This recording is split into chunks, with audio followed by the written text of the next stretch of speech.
नाजरीन, मैं हूँ रामीन सैयद और आप देख रहे हैं प्रोग्राम नाइट एडिशन। नाजरीन, सिचुएशन ये है कि ख़दशात और तवक्कुआत के ऐन मुताबिक अमरीका ईरान इजराइल जंग में बराह रास्त कूद पड़ा है, जिसके बाद अब तीसरी आलमी जंग शुरू होने का ख़तरा पैदा हो चुका है। एक साबिक़ चीनी फ़ौजी ऑफिसर से मंसूब एक कहावत है कि all warfare is based on deception, यानी तमाम जंगें धोखे पर मबनी हैं, और यही सुपर पावर अमरीका ने ईरान के साथ भी किया। कल अमरीकी सदर डोनाल्ड ट्रंप ने कहा कि हम ईरान पर हमले का फैसला अगले 15 रोज़ में करेंगे, लेकिन जिस वक्त वो ये झूठ बोल रहे थे एंड उसी वक्त अमरीकी बमबार तैयारे हमले के लिए निकल चुके थे।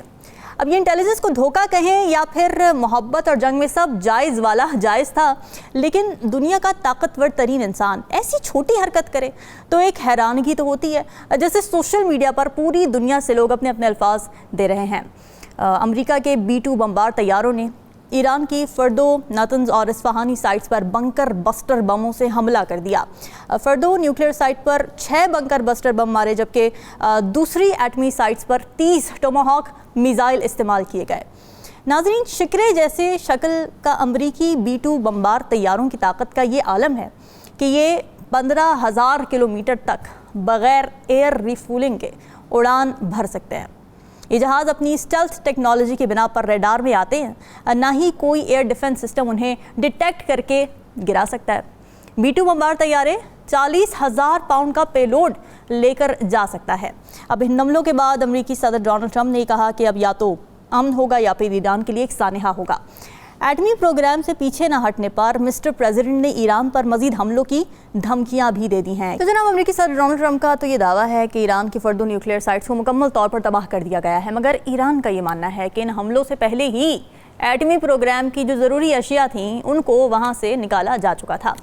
ईरानी वज़ीर ख़ारजा अब्बास इराक़ची का ये मानना है कि अमेरिका ने हमला करके रेड लाइन क्रॉस कर दी है, जिसके तबाहकुन नताइज निकलेंगे। तो अब्बास इराक़ची ने इन अमरीकी हमलों पर अक़वाम मुत्तहिदा की सलामती काउंसिल और इंटरनेशनल एटॉमिक एनर्जी से फ़ौरी इजलास बुलाने का मुतालबा भी किया है, जबकि ईरानी पासदारान इन्क़िलाब ने अमरीका के ख़िलाफ़ जवाबी कार्रवाई का ऐलान करते हुए कहा है कि जंग अब शुरू हो चुकी है, अमरीका सज़ा भुगतेगा। तो सवाल ये है कि अमरीकी हमलों के बाद ईरान का जवाबी वार क्या होगा। अब जाहिर है कि अमेरिका का ईरान से फासला इतना ज़्यादा है कि ईरान अमेरिका पर डायरेक्ट हमला नहीं कर सकता, लेकिन मिडल ईस्ट में अमेरिकी बेसेस मौजूद हैं जो ईरान का हदफ हो सकती हैं। इस वक्त 20 से ज़ायद मुल्क में अमेरिकी अड्डे मौजूद हैं, यानी कतर, सऊदी अरब, UAE और इराक़ वो ममालिक हैं जहाँ पर अमेरिकी बेसेस और फ़ौजी इंस्टॉलेशंस मौजूद हैं। मगर बदकिस्मती से ये सारे इस्लामी मुल्क हैं। क्या ईरान इन ममालिक में अमेरिकी इंस्टॉलेशन को निशाना बना सकता है? आने वाले दिनों में मशरिक़ वुस्ता का मंजरनामा क्या होगा, इसी पर बात करने के लिए हमें ज्वाइन कर रहे हैं ब्रिगेडियर रिटायर्ड मसूद अहमद खान साहब, दिफाई तज़ियाकार हैं। बहुत शुक्रिया आपके वक्त का। डोनाल्ड ट्रंप साहब, पीस मेकर, अमन के दाई, एंटी वॉर, कूद पड़े एक और जंग में, और वो भी धोखे के साथ। कितना बड़ा डेंट है उनके स्टेचर पर?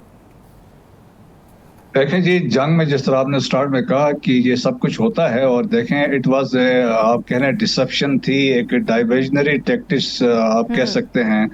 ये आपने एक बिल्कुल आपने अटेंशन डाइवर्ट करवा दी, लाइक जिस तरह इजराइल ने स्ट्राइक्स किए थे। देखें, जब संडे को बातचीत होने वाली थी ओमान में, तो जुमे को उन्होंने स्ट्राइक्स कर दिए थे। सो इस तरीके से सरप्राइज एंड डिसेप्शन अचीव की जाती है, और प्रॉब्ली इसी में भी मैं यही कह सकता हूँ कि इट वाज डिसेप्शन और सरप्राइज थी। थिंग्स पहले यकीनन पहले से टाइप हुए होंगे, और उन्होंने सुबह थिंग ही सेट जो उन्होंने गो एट कहा होगा, उसके बाद ये चीजें हुई हैं।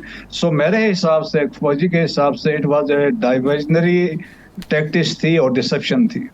अच्छा मसूद साहब, अमेरिकन प्रेसिडेंट के इस एक्शन के ऊपर, मिलिट्री फोर्स को जिस तरह उन्होंने यूज़ किया, उस पर कुछ लीगल सवालात भी उठ रहे हैं। अब वैसे तो US कॉन्स्टिट्यूशन का जो आर्टिकल 2 है वो ये पावर्स देता है प्रेसिडेंट को कि वो मिलिट्री फोर्स का इस्तेमाल कर सकते हैं जब भी US या US से रिलेटेड किसी भी शख्स को ख़तरा लाक हो, मगर फिर भी कांग्रेशनल अथॉरिटी, कांग्रेशनल अप्रूवल लेनी पड़ती है, जो कि सदर ट्रंप ने नहीं ली। तो आप समझते हैं कि ये ग्राउंड्स बनेंगे, ये इश्यूज़ आएंगे लीगैलिटी और इम्पीचमेंट वाला प्रॉब्लम भी आ सकता है? देखें, ऑलरेडी मेरे ख्याल में वहाँ पे बातचीत हो रही है। इवन डेमोक्रेट्स तो ऑलरेडी कर रहे हैं, इवन रिपब्लिकन इस बात को रेज कर रहे हैं और देखें कि अब ये पॉइंट ये स्टैंड ये ले रहे हैं कि हमने वार डिक्लेयर नहीं कि it was a selected action था, जिस तरह पास में उन्होंने कहा डिफरेंट प्रेसिडेंट्स करते रहे हैं। वार डिक्लेयर करने के लिए उन्होंने कहा था हम फिर कांग्रेस में जाते हैं, लेकिन स्टिल देखें कि अमेरिका के अंदर ये एक बड़ा इंपॉर्टेंट फैक्टर है पॉलिटिकली, इसके बड़े इम्प्लीकेशंस हो सकते हैं प्रेसिडेंट ट्रंप के लिए, क्योंकि उन्होंने इस पे कहा जिस तरीके से सेनेटर्स और कांग्रेसमैन कर रहे हैं बात कि इस तरह इम्पीचमेंट होनी चाहिए, ये यूनिलैटरल डिसीजन लिए। और फिर ये इंपॉर्टेंट चीज वो ये कहते हैं कि इजराइल वाज थ्रेटन, तो हम क्यों दरमियान में कूदें, हमें हमारा इंटरेस्ट कैसे इट वाज थ्रेटन जब हमने ये डिसीजन लिया। सो इस बात में भी बड़ी बहस हो रही है। सो मेरे ख्याल में मुश्किलात सबके लिए है, नेतन्याहू के लिए भी है, प्रेसिडेंट ट्रंप के लिए भी है, और बाकी देखें ईरान के लिए तो मसाइल हैं और मुश्किलात भी। अच्छा मसूद साहब, ये अटैक बज़ाहिर एक टैक्टिकल सक्सेस तो नज़र आ रहा है, ज़ाहिर उसको सेलिब्रेट किया जा रहा है यूएसए में और ज़ाहिर जो यूएस के एलाइज हैं उनकी जानिब से, मगर क्या ये टैक्टिकल सक्सेस के साथ एक स्ट्रैटेजिक सक्सेस भी है? क्योंकि इसी तरीके से जब इराक़ में इन्वेजन हुई और उसमें जब हमने अटैक्स देखे तो बड़ा सेलिब्रेट किया गया था, मगर ये सेलिब्रेशन सिर्फ कुछ ही हफ्ते चली थी और उसके बाद डिज़ास्टर क्रिएट हुआ था और ये कहा गया था कि ये did not as well that decision. तो आपको लगता है कि इसके भी ऐसे ही कॉन्सिक्वेंसेज होंगे और एहसास होगा अमेरिका को? जी हाँ, देखें अभी तक कोई एविडेंस नहीं आया है। अगर वो ये कहते हैं कि हमने वी हैव कंप्लीटली डिस्ट्रॉयड दी नितान्स का या इस्फहान का या फर्दों का, तो वो अभी तक कोई ऐसा नहीं है इन्होंने दिखाया कि जिसमें सबूत हो, जबकि ईरानियंस क्लेम कर रहे हैं कोई नेग्लिजिबल डैमेज हुआ है। लेकिन इसमें एक इम्पॉर्टेंट चीज ये है, देखें कि इजराइल की अपनी कैपेबिलिटीज में नहीं था कि इसको डैमेज कराए।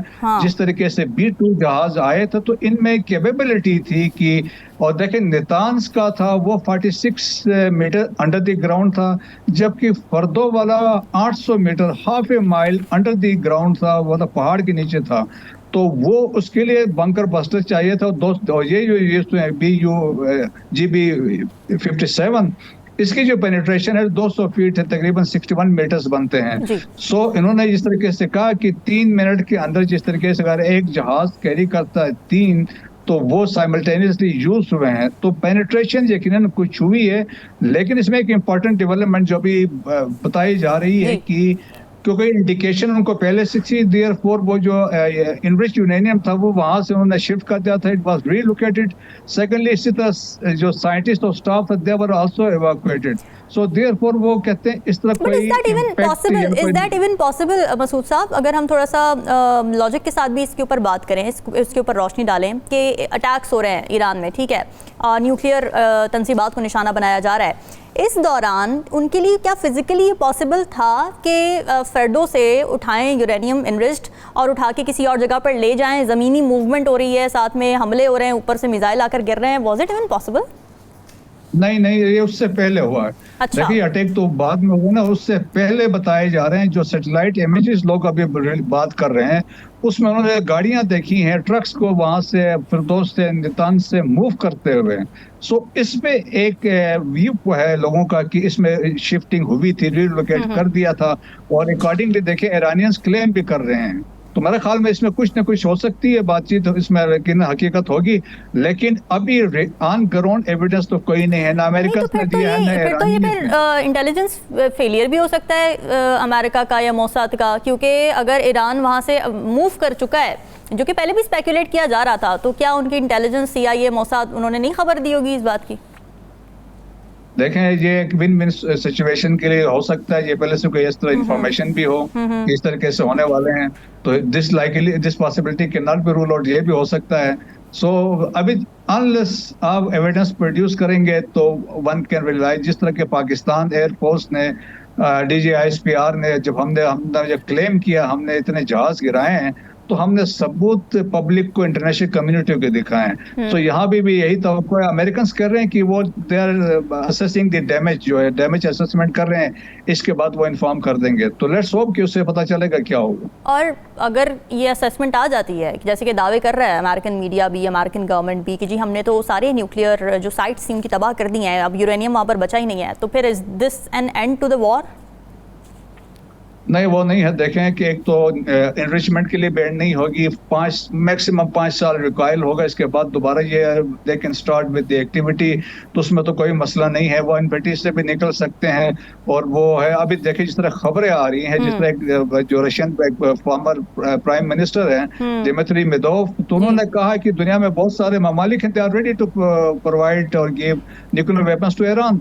तो बड़े मतलब मिस्टीरियस किस्म के स्टेटमेंट है। तो उससे भी बंदा हम अपने के लिए डिडक्शन या कंक्लूजन ड्रा कर सकते हैं। लेकिन ईरान की कैपेबिलिटी खत्म हो नहीं सकती है। देखिए उनके पास साइंटिस्ट भी है, उनके पास कैपेबिलिटी भी है। सेंट्रीफ्यूजेस जो है, हमेशा वो बताया यही जाता है कि डेप्थ में होते हैं, नीचे सबसे बेस में होते हैं।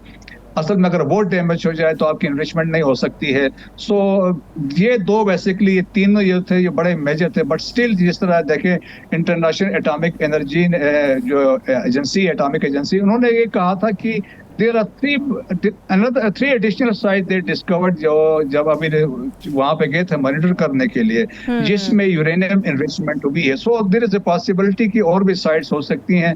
सो ईरान अभी इससे पीछे नहीं हटेगा। अब डिपेंड करता है सब कुछ on the response of India कि ईरान की वो क्या करता है, और फिर इसके जवाब में अमेरिका क्या करता है।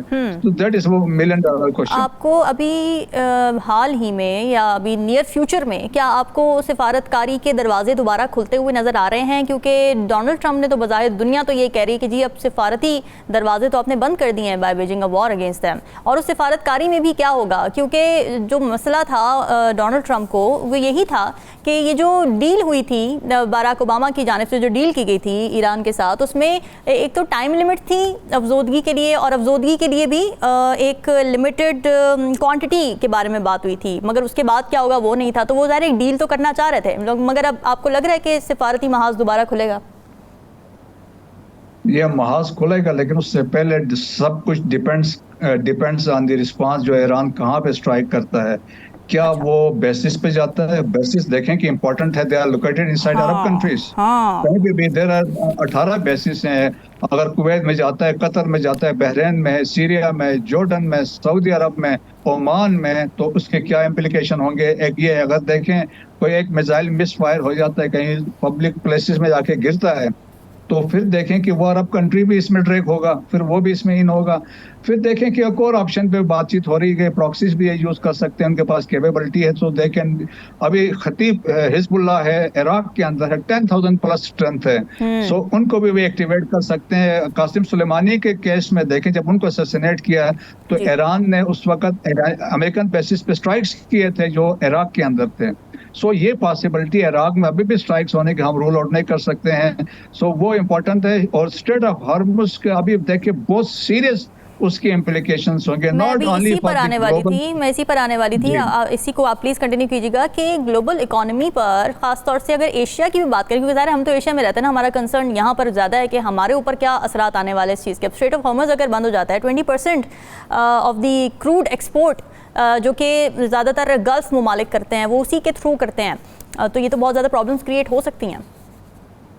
जी हाँ, बिल्कुल हो सकती हैं। देखिए ये जो स्ट्रेट ऑफ हार्मुज से 33 किलोमीटर की टोटल लेंथ है, जो विड्थ है जो है, तो अगर वो पर्शियन गल्फ को कनेक्ट करते हुए इंडियन ओशन है, तो आगे अरेबियन सी से होते हुए फिर इंडियन ओशन है। तो लेकिन उसमें अभी आप देखें कि जिस तरह आपने कहा 20% प्लस वर्ल्ड ऑयल यहाँ से गुजरता है, 1/3 ऑफ LNG वो भी यहाँ से गुजरती है और यूरोप जाती है। तो उससे ये है कि देखें अफेक्टेड कंट्रीज जो प्रोड्यूस करते हैं वो ईरान भी है, इराक भी है, सऊदी अरब भी है, कुवैत भी है, कतर भी है, उन पे इफेक्ट होगा। जी बिल्कुल ऐसा। फिर देखें कि फार ईस्ट एशिया में चाइना है 50% यहाँ से ले रहा है, इंडिया 70% ले रहा है। अच्छा, जापान है इंपॉर्टेंट कंट्री, साउथ कोरिया है, फार ईस्ट के कंट्रीज हैं। अब इसमें चाइना भी आ रहा है, तो उसकी भी इम्प्लीकेशन है, क्योंकि चाइना ईरान के साथ बड़ा अच्छे ताल्लुकात है। चाइना इस इंटायरली डिपेंड्स वो ऑयल पे करता है, तो वो बड़े मसाइल हैं। तो उसमें अब ईरान को फिर सिलेक्टिव होना पड़ेगा। अगर उसमें जाते हैं तो हो सकता है सिलेक्टिवली वो चाइनीज को छोड़ दे, बाकियों को रोक ले, तो ये भी ऑप्शन उसमें है। तो उससे ये है देखें कि एक तो उससे तेल की कीमतें सर्ज कर जाएंगी, और इसके बाद आप देखें कि इंटरनेशनल मार्केट जो स्टॉक एक्सचेंज है वो कोलैप्स कर जाएंगे, और इसके साथ इन्फ्लेशन होगी। और पाकिस्तान जैसा मुल्क, हम भी इस पर डिपेंडेंट हैं। तो दैट्स वाई आज गवर्नमेंट का एक डिसीजन हुआ है कि हम एक 14 करोड़ कितने बैरल्स के हिसाब से वो ऑयल लेने लगे हैं, ताकि अनफोर्सिन सिचुएशन के हिसाब से देखें, अगर ये जंग देखे होती है और प्रोलॉन्ग होती है, लाइकली जो है वार ऑफ एट्रिशन होगी, it will be long haul, तो उस दौरान में दुनिया भर की इकोनॉमीज पे इसके सीरियस इम्प्लीकेशंस होंगी। और मेरा ख्याल इसलिए हर गवर्नमेंट्स जो भी हैं, हर एक ने अपना नेशनल इंटरेस्ट देखना है कि हमने अपना आप को कैसे प्रोटेक्ट करना है। अच्छा, मुस्लिम ममालिक का किरदार आप उतना एफिशिएंट या इफेक्टिव देख रहे हैं क्या? उस तरीके से हमें इत्तेहाद नज़र आ रहा है या इजहार यकजहती नज़र आ रहा है ईरान के साथ, जैसा कि शायद एक्सपेक्ट किया जाता है, क्योंकि एक पैन इस्लामिस्ट जो अप्रोच होती है और फिर जो अमेरिकन और इजराइल नेक्सस है उसको जूडो क्रिश्चियन नेक्सस के तौर पर भी ज़ाहिर एक मुस्लिम क़ुव्वतों को इकट्ठा होने में मदद मिलती है कि जी ये इस्लाम के ख़िलाफ़ ज़ाहिर कुछ चीज़ें करते रहते हैं। तो आपको लगता है कि ये चीज़ भी मुस्लिम ममालिक को इकट्ठा करने में अभी तक हमें कामयाब नज़र नहीं आ रही? जी हाँ, देखें कि ऐसा अभी तक नहीं है। OIC के भी जिस तरह हमने अभी रिसेंट देखें, जो इस्तांबुल में बातचीत हो रही थी, वहाँ पे बयानबाजी तो हो रही है, लेकिन ऐसा कोई हार्ड लाइन कोई इस तरह अडॉप्ट नहीं की जा रही है। लेकिन प्रोएक्टिवली आप देखें, पाकिस्तान प्रोएक्टिवली है। आपके सेनेट ने, आपके नेशनल असेंबली ने बात की, आज प्राइम मिनिस्टर ने बात करके मसूद पज़ेश्कियान से बात की है और सॉलिडरिटी शो की है, कंडम किया है बाय नेम लेके अमेरिका को, पाकिस्तान की। तो वो आप देखें, पाकिस्तान की क्रेडिबिलिटी है, पाकिस्तान खड़ा है। इसी तरह तुर्किया है और सऊदी से उन्होंने भी स्टैंड लिया हुआ है। और यही ममालिक हैं जो आप समय आगे फ्यूचर में बातचीत में एक बड़ा कलीदी किरदार अलॉन्ग विद रशिया और चाइना के साथ ये कर सकते हैं।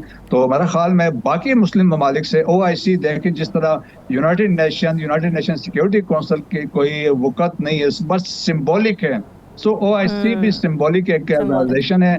तो अनफॉर्चुनेटली देखें, जिस तरह लीग ऑफ नेशन को तोड़ के ख़त्म करके यूनाइटेड नेशन बनाई गई थी, तो वो भी डिलीवर नहीं कर रहे हैं। तो दैट्स वाई अभी आपने देखा होगा रिसेंटली हांगकांग में चाइना ने एक ऑर्गेनाइजेशन बनाई, इंटरनेशनल ऑर्गेनाइजेशन फॉर मीडिएशन। तो एक दुनिया में डिफरेंट अभी ग्रुपिंग हो रही है, 145 कंट्रीज ने उसको एंडोर्स किया है।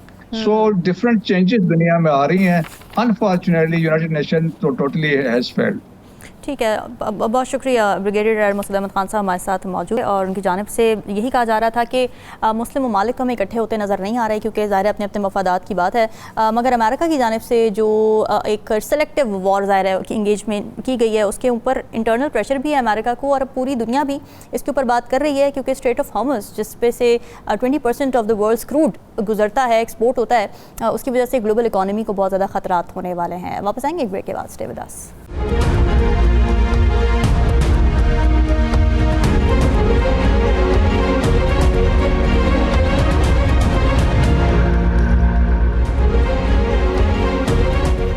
वेलकम बैक नाज़रीन। ईरान इजराइल तनाज़े में अमेरिका की बराह रास्त एंट्री से बड़ी जंग के बादल मज़ीद गहरे होते दिखाई दे रहे हैं। अमेरिका ने ये वाज़े कर दिया है कि वो खुलकर इजराइल के साथ ना सिर्फ खड़ा है, बल्कि वो इसके लिए किसी भी हद तक जा सकता है। लेकिन इस टेंस माहौल में दुनिया का हर मुल्क अपने मफादात में रहकर गलत और दुरुस्त का फैसला करता हुआ नज़र आ रहा है। ऐसे में सवाल उठ रहे हैं कि आखिर पाकिस्तान की खारजा पॉलिसी क्या होगी, क्योंकि पाकिस्तान एक तरफ इजराइल के खिलाफ ईरान की हिमायत कर रहा है और दूसरी तरफ इजराइल का साथ देने वाले अमेरिका को भी खुश करने में लगा हुआ है। अब इसमें कोई शक नहीं है कि पाकिस्तान इंडिया जंग रुकवाने पर पाकिस्तान ने सदर ट्रंप को नोबेल अमन इनाम के लिए नामजद करने की सिफारिश की है, लेकिन इस सिफारिश की टाइमिंग पर नाजरीन बड़ा सवालिया निशान लग चुका है। ये नामजदगी एक ऐसे वक्त में सामने आई है जब अमेरिका बराह रास्त ईरान इजराइल जंग में जंप इन कर चुका है, पूरी दुनिया का अमन दाव पर लगा हुआ है और पाकिस्तान सदर ट्रंप को अमन का नोबेल इनाम देने का कह रहा है। तो क्या हुकूमत पाकिस्तान ये सिफारिश करते हुए ये भूल गई कि वही सदर ट्रंप हैं जिन्होंने गाज़ा में जंग बंदी के लिए अक़वाम मुत्तहिदा में आने वाली कई करारदादों को वीटो किया ताकि इजराइल जो चाहे गाज़ा में करता रहे? क्या पाकिस्तानी हुकूमत ये सिफारिश करते हुए भूल गई ये वही सदर ट्रंप हैं जिन्होंने मकबूजा बैतुल मक़दस यानी यरूशलेम को इजराइल का कैपिटल सिटी तस्लीम करके मिडल ईस्ट को हिला कर रख दिया था? क्या पाकिस्तानी हुकूमत नाजरीन ये भूल गई कि ये वही सदर ट्रंप हैं जो एक तरफ ईरान से मुज़ाकिरात कर रहे थे तो दूसरी तरफ इजराइल को हमलों की खुली छुट्टी दे रहे थे? अब इसमें कोई शक नहीं है कि पाकिस्तान की जोग्राफियाई पोजीशन ऐसी है कि उसे तमाम आलमी क़ुव्वतों से बनाकर रखना पड़ता है। उसे चीन की दोस्ती भी चाहिए मगर अमेरिका की दुश्मनी की कीमत पर नहीं चाहिए। फिर पाकिस्तान को इस्लामी मुल्क होने के नाते ईरान की हिमायत भी करना है मगर अमेरिका की नाराज़गी की कीमत पर नहीं करना। तो क्या इसे कामयाब सिफारतकारी का नाम दिया जा सकता है? ये पाकिस्तान की स्ट्रैटेजिक बैलेंसिंग है या फिर खारजा पॉलिसी शदीद कन्फ्यूजन का शिकार है? सवाल ये भी है कि अमेरिका की बराह रास्त एंट्री के बाद क्या पाकिस्तान ईरान इजराइल जंग में न्यूट्रल पोजीशन पर खड़ा रह सकता है? क्योंकि सोवियत यूनियन के खिलाफ जंग हो या फिर वॉर ऑन टेरर, अमेरिका जब जब इस खित्ते में आया तो उसने पाकिस्तान का कंधा इस्तेमाल किया है। अब इजराइल के बाद ईरान की अमेरिका से भी जंग छिड़ जाती है जिसका इम्कान भी नज़र आ रहा है। तो ऐसे में ये पाकिस्तान के लिए कितनी मुश्किल सूरत हाल होगी कि वो ईरान और अमेरिका से बैक वक्त ताल्लुकात को मुतवाज़िन रख सके। इस जंग में पार्टी बनने और ना बनने की दोनों सूरतों के पाकिस्तान पर क्या असरात होंगे, इसी पर बात करने के लिए हमें ज्वाइन कर रहे हैं मोहम्मद अली दुर्रानी, साबिक़ वफ़ाक़ी वज़ीर हैं, सीनियर सियासतदान। सर बहुत शुक्रिया आपके वक्त का। पाकिस्तान के लिए डिप्लोमेटिक और फॉरेन रिलेशंस के स्फेयर में इस वक्त कितनी ट्रिकी सिचुएशन है, क्योंकि एक तरफ पाकिस्तान ने पीस नोबेल प्राइज़ के लिए डोनाल्ड ट्रंप को नॉमिनेट कर दिया और दूसरी तरफ उसी डोनाल्ड ट्रंप के अमेरिका के बस्टर बम्स ने तबाह किया हुआ है ईरान को। बिस्मिल्लाहिर्रहमानिर्रहीम। देखें, पाकिस्तान ने अपने मशरिक में देखते हुए डोनाल्ड ट्रंप को नोबेल पीस प्राइज के लिए रिकमेंड की। आज जब वो अपने मगरिब में देखता है तो वो अमेरिकन इक़दाम को इस वक्त क्रिटिसाइज कर रहे हैं। तो अब जो कमज़ोर मुल्क होते हैं उनकी जो पॉलिसीज होती हैं वो प्रैग्मेटिक भी होती हैं और प्रैक्टिकल लिमिटेशंस के अंदर से चलती भी होती हैं। पाकिस्तान की जो डिप्लोमेसी की तारीख है, पाकिस्तान दुनिया के उन ममालिक में से है जिसने मैक्सिमम वोट यूएन के अंदर अमेरिकन ओपिनियन के अगेंस्ट दिए हैं, starting from 1947 till the date. अलजायर से दुनिया के किसी मुल्क में, चाइना, जहां पाकिस्तान ने डिप्लोमेसी के अंदर बड़े बड़े नए इनिशिएटिव्स लिए हैं, चाइना और अमेरिका को आपस में मिलाना। और अभी आप देखें, ये जो इंडिया ने जब पाकिस्तान पे अटैक किया था तो पाकिस्तान की अफवाज ने और पाकिस्तान की आवाम ने, मैं इन दोनों को इसका क्रेडिट देता हूँ कि उन्होंने कितना फाइन बैलेंस मेंटेन किया अपनी परफॉर्मेंस का और अपनी यूनिटी का और एट द सेम टाइम अपनी डिप्लोमेसी का भी। उसके बाद उन्होंने एक अच्छी हैसियत हासिल की। तो मैं समझता हूँ कि आज जो अमेरिकी जो एक हमाकत है और एक पुरहमाकत इकदाम जो अमेरिका ने उठाया है उसकी डीलिंग के अंदर पाकिस्तान के फॉरेन ऑफिस ने एक लम्हे की ताकीद नहीं की। उन्होंने अपना मौक़िफ़ बिल्कुल वाज़े और स्ट्रेट दिया है इस सारे इश्यू के ऊपर। बल्कि ये मैं आपको बता दूं कि ये पूरी की पूरी मुस्लिम वर्ल्ड की इस वक्त लिमिटेशन भी है कि अगर कोई भी हुक्मरान अपने ज़ाती किसी मफाद की वजह से अगर इस मौके पे अपनी हकीकत का साथ नहीं देगा तो उसके अवाम का और उसके इलाके का बहुत बड़ा कहर उसके ऊपर आएगा। तो लिहाजा हमने इस वक्त भी एक फाइन बैलेंस मेंटेन किया। और मैं एक बात और इस वक्त ज़रूर कहना चाहूँगा कि दुनिया की तारीख में एक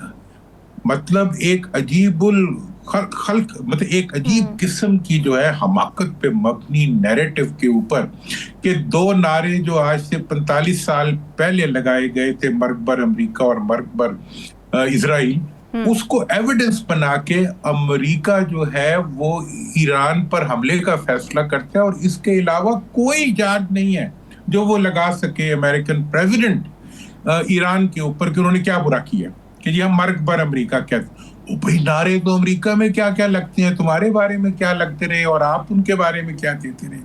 तो ये इस चीज को बता रहा है कि इस वक्त जब इन्हतात आता है किसी ताकतवर सुपर पावर के ऊपर, उसके आर्गुमेंट भी वीक हो जाती हैं, उनकी अपनी सफ़ों का इत्तेहाद भी उड़ जाता है, उनके अपने इंटेलेक्चुअल्स जो हैं वो उनके मुंह के ऊपर उनकी हमाकतों को बयान कर रहे होते हैं। आज क्या कह रहा है अमेरिका और इजराइल के अंदर, वो बंकर्स के लिए जो है ताकत मालदार लोग और गरीब लोगों की आपस में लड़ाइयां हो रही हैं।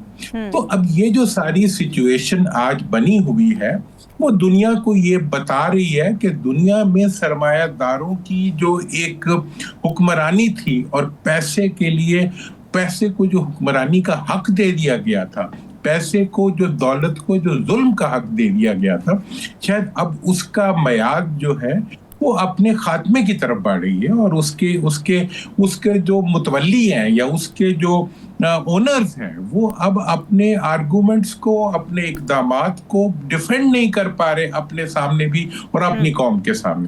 तो लिहाजा ये एक बड़ी हमारी अपनी जिंदगी के अंदर आने वाला ये एक ऐसी तारीखी तब्दीली है जो इस चीज का इजहार कर रही है कि कल का दिन जो है वो माजी के कल से यकीनन मुख्तलिफ होगा।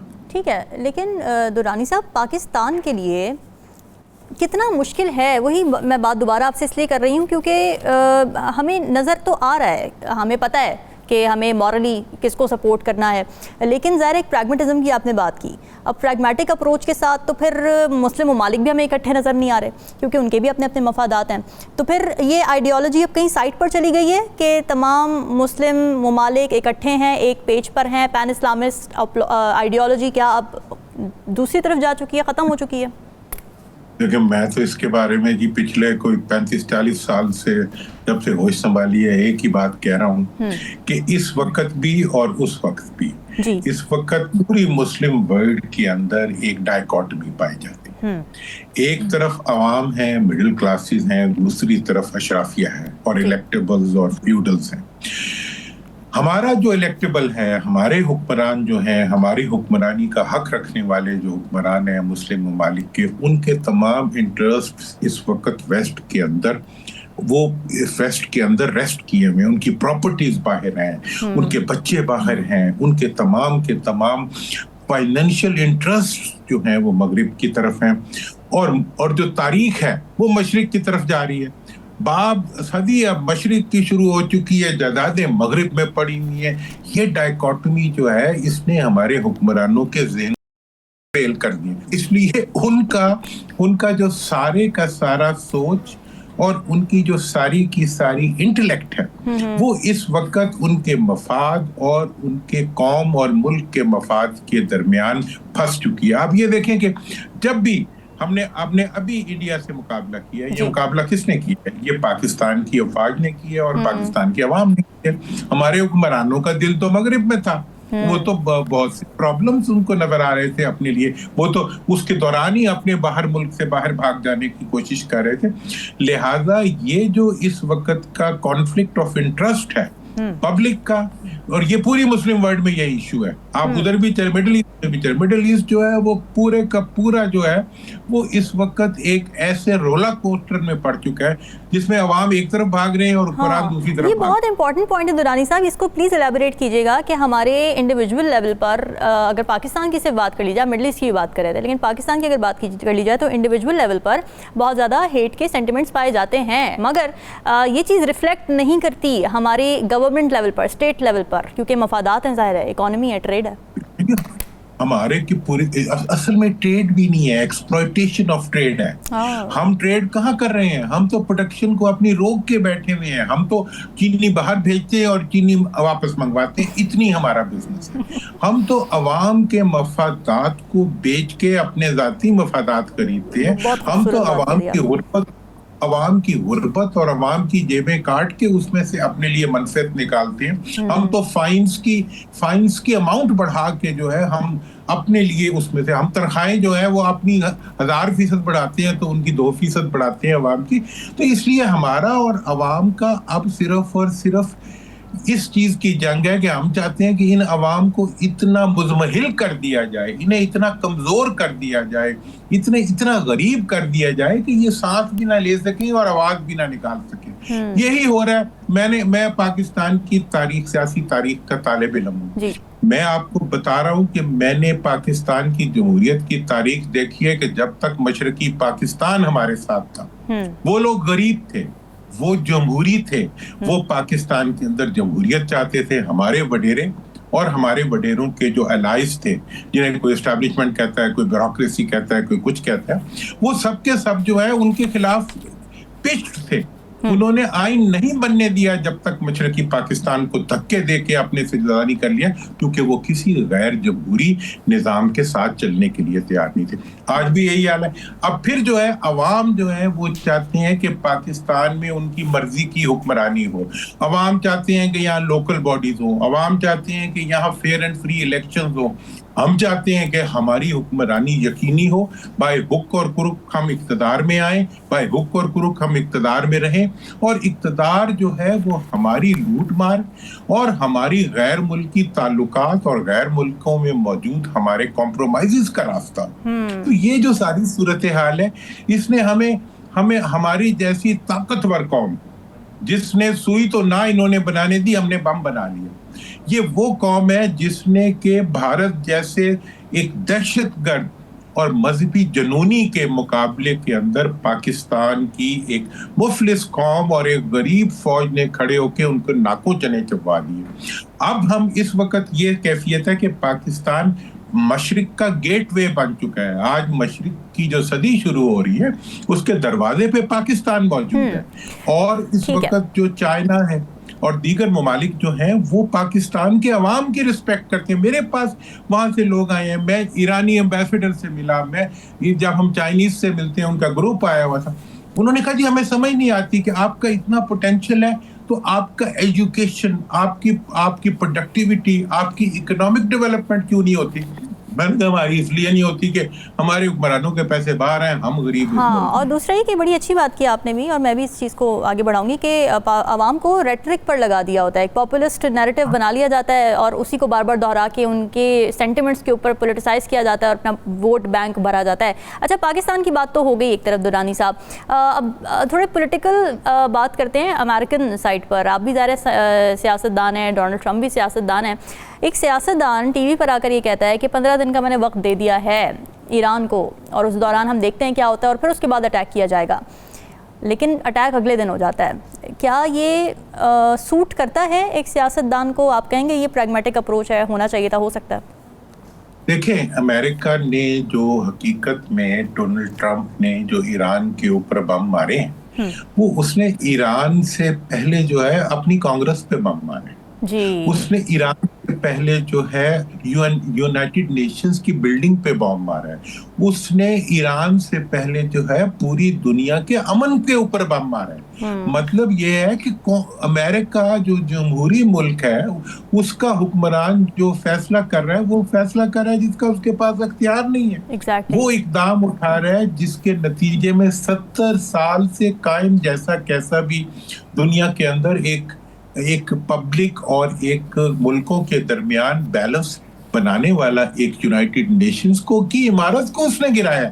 उसने ब्लॉकबस्टर बॉम्ब जो है वो न्यूक्लियर का तो कुछ नहीं बिगड़ा, वहां तो कुछ नहीं हुआ, वहां तो उन्होंने एक टोपी ड्रामा किया है। असल में तो उन्होंने दुनिया के अमन को बम मारा है और उसने अपनी जमहूरियत को जो है वो क्रिपल्ड कर दिया है। उसने कांग्रेस की बिल्डिंग को गिरा दिया है।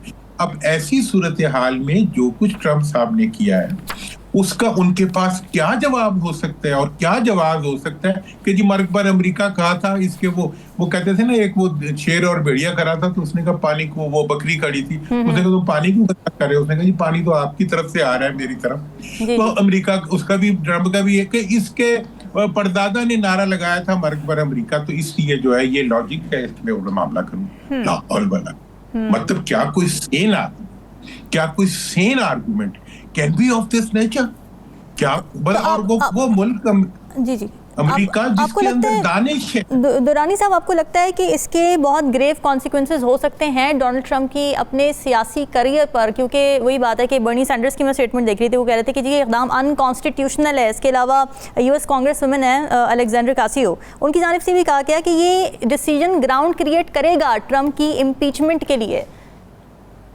मेरा तो ख्याल ये है कि ट्रंप ने अपने आप को तो इम्पीच कर ही लिया है, ये बॉम्ब मार के, ये इक़दाम उठा के, और जो उसकी कॉन्फ्लिक्टिंग स्टेटमेंट्स हैं वो इस चीज की निशानदेही कर रही हैं कि वो अब इस ओहदे के लिए एलिजिबल नहीं है। तो दुरानी साहब, जब इतने कॉन्सिक्वेंसेस, ग्रेव कॉन्सिक्वेंसेस नजर आ रहे हैं डोनाल्ड ट्रंप के सियासी करियर पर, डोनाल्ड ट्रंप के अपने ऊपर, उनको क्या पता नहीं था इस बारे में? और अगर इतने बुरे कॉन्सिक्वेंसेस होने थे इस चीज़ के, या हो सकते हैं आगे आने वाले दिनों में हम देखेंगे, तो फिर उनकी मोटिवेशन क्या बनी होगी ये फैसला लेने के लिए? उनको फायदा क्या है? जी, वो ग्रेट अमेरिका बनाने चला था, ठीक है ना जी, तो उसने अमेरिका का वही हाल कर दिया जो हिटलर ने ग्रेट जर्मनी का किया था।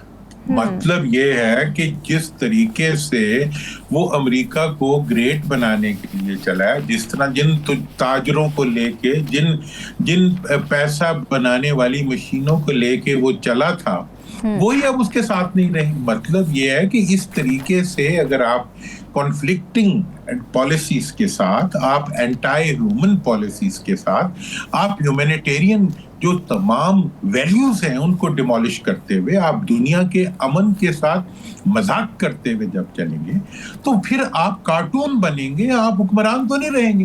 लिहाजा इस वक्त जो सूरत हाल है अमेरिकन प्रेसिडेंट की, उसमें यह खसूसियत है कि वो अपनी बात से उतनी तेजी से वापस भी घूम जाते हैं, लेकिन ये तो उन्होंने इकदाम उठाए और इस इकदाम की रेपरकशंस जो हैं वो अमेरिकन कौम को बर्दाश्त करनी पड़ेंगी। ये पूरी ये वो गिरे हैं जो आप हाथों से लगाते हैं और दांतों से खोलते हैं।